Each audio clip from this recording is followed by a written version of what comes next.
incumplir la Constitución, desconocer el federalismo.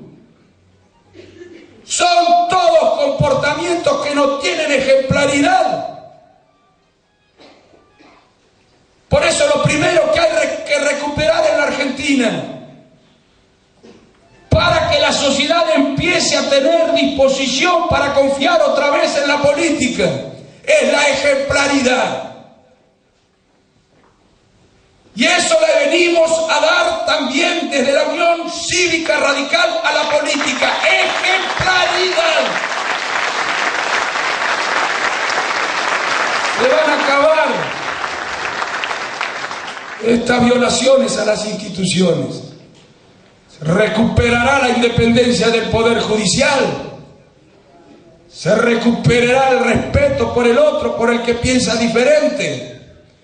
Se recuperará el diálogo y el consenso. Se recuperará el federalismo como condición necesaria para poder abordar los problemas difíciles que tenemos que abordar en la Argentina. Nosotros somos un partido progresista, un partido que lucha por organizar la sociedad de manera tal que cada uno de sus miembros pueda vivir con dignidad. Y los partidos progresistas como el nuestro, esos que luchan por la dignidad del hombre, se ven sometidos a lo largo de la historia a desafíos diferentes. No siempre son los mismos los desafíos a los que nos somete la historia. Los partidos progresistas siempre están tensionados por la idea del cambio social, porque siempre hay razones para introducir cambios en la sociedad en aquellas cuestiones que afectan la dignidad de la persona, a diferencia de los partidos conservadores que se resisten a los cambios, que proponen pequeños ajustes para conservar el statu quo. Nosotros somos el partido del progreso, el partido de los cambios sociales, y a esto nos obliga nuestra lucha por la dignidad del hombre.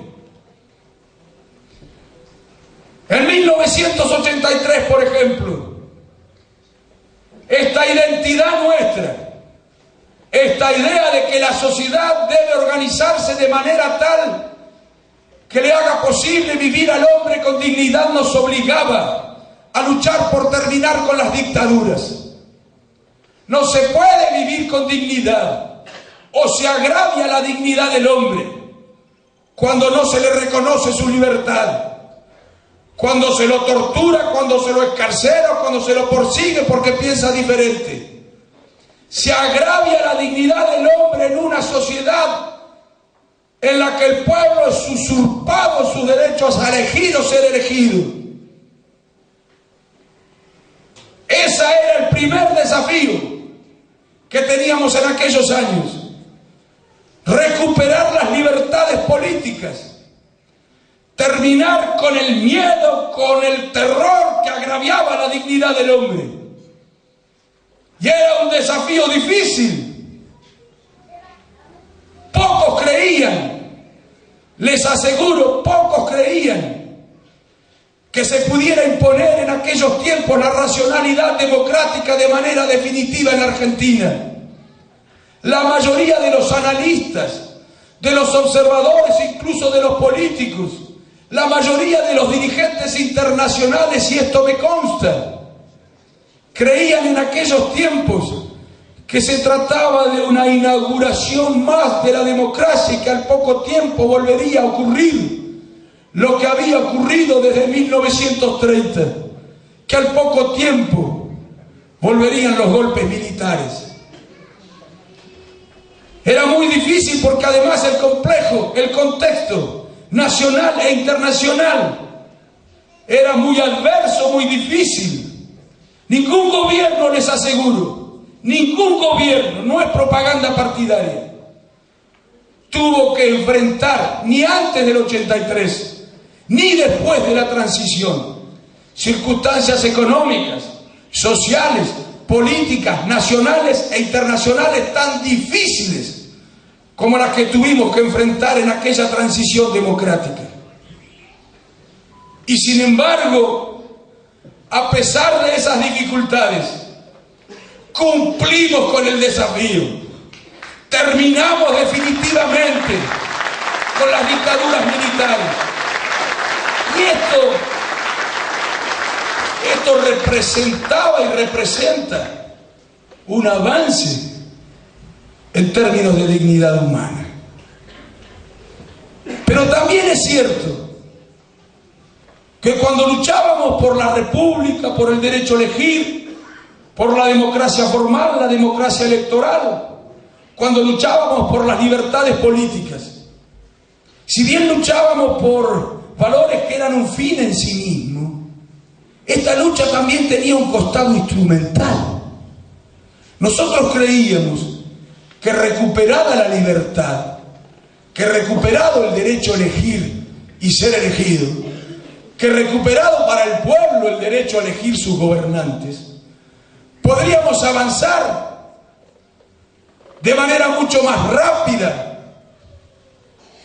hacia una Argentina más justa, hacia una economía más solidaria, hacia una Argentina más equitativa, que podríamos avanzar en definitiva desde la democracia política a la democracia social, que podríamos avanzar desde la ciudadanía política a la ciudadanía social, que podríamos avanzar desde los derechos políticos hacia los derechos sociales y económicos.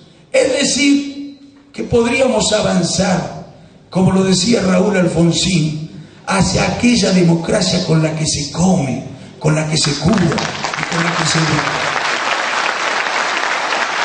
Sin embargo, no hemos podido progresar de manera sustancial en este sentido.